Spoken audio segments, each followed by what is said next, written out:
नमस्कार विद्यार्थी मित्रांनो, आता आपण बघणार आहोत शासकीय आश्रमशाळेत पवित्र पोर्टलमार्फत नोंद केलेल्या कर्मचाऱ्यांची नियुक्ती देण्याबाबत जे काही पत्र आहे ते नाशिक येथे आदिवासी विभागाला देण्यात आलं आहे.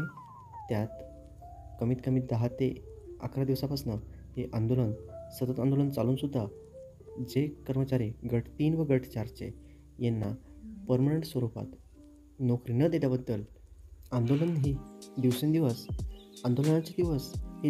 वाढत चालले आहे. पण तरी देखील मुख्यमंत्री साहेब व उपमुख्यमंत्री साहेब यावर कुठल्याही प्रकारचा तोडगा काढताना आपणास दिसून येत नाही आहे. आपण या पत्राच्या माध्यमातून संपूर्ण माहिती काय आहे ती बघूयात. हे जे पत्र आहे ते 24/5/2025 आहे. हे पत्र सर्व प्रकल्प अधिकारी, एकात्मिक आदिवासी विकास प्रकल्प सर्व यांना पाठवण्यात आले आहे. हे जे पत्र आहे ते कोणी पाठवलं आहे तर उपायुक्त जे आदिवासी विकास आयुक्तालयाचे नाशिक जिल्ह्याचे आहेत ते शशिकला यांनी पाठवलं आहे. तर ते संपूर्ण पत्र आपण ह्या व्हिडिओच्या माध्यमातून काय आहे हे जाणून घेऊयात. ह्या पत्राचा विषय काय आहे तर तो आहे रोजंदारी तासिका तत्वावरील शिक्षकांच्या माहिती सादर करण्याबाबत.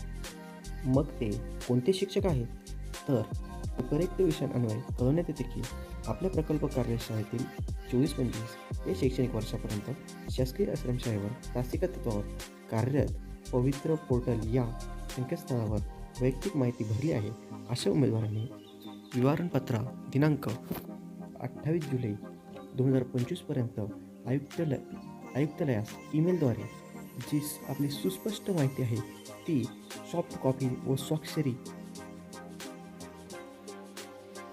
ईमेलद्वारे पाठवायची आहे व आपली जी स्वाक्षरी आहे ती देखील करून म्हणजे सेल्फ अटेस्टेड जे म्हणतो ते करून पाठवायचं आहे.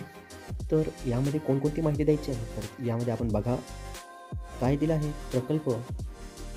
प्रकल्पाचं नाव,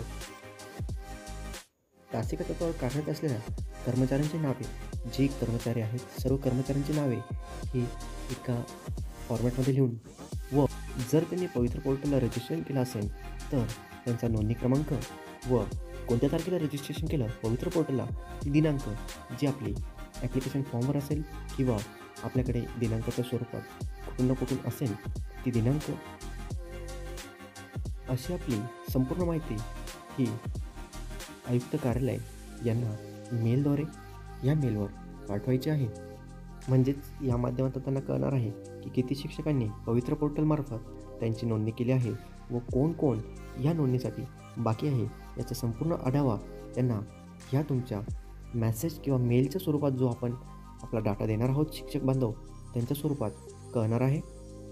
यातील सर्वात महत्त्वाचा पॉईंट म्हणजे ज्यांनी पवित्र पोर्टलला रजिस्ट्रेशन केलं असेल, नोंदणी केली असेल त्यांचंच सिलेक्शन होऊ शकतं असं तरी आपल्याला ह्या पत्रातून कळत आहे. कारण की आपल्याला नोंदणी क्रमांक आहे आपला तो विचारण्यात येत आहे व दिनांक विचारण्यात आहे.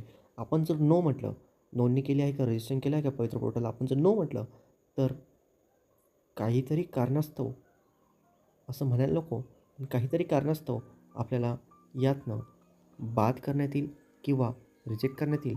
संपूर्ण GR तुम्हाला पाहायचा असेल तर तो पाहून घ्या.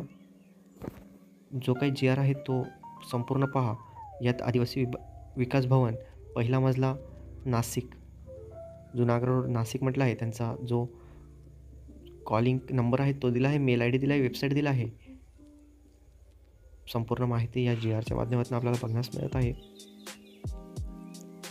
चला तर मग थँक्यू.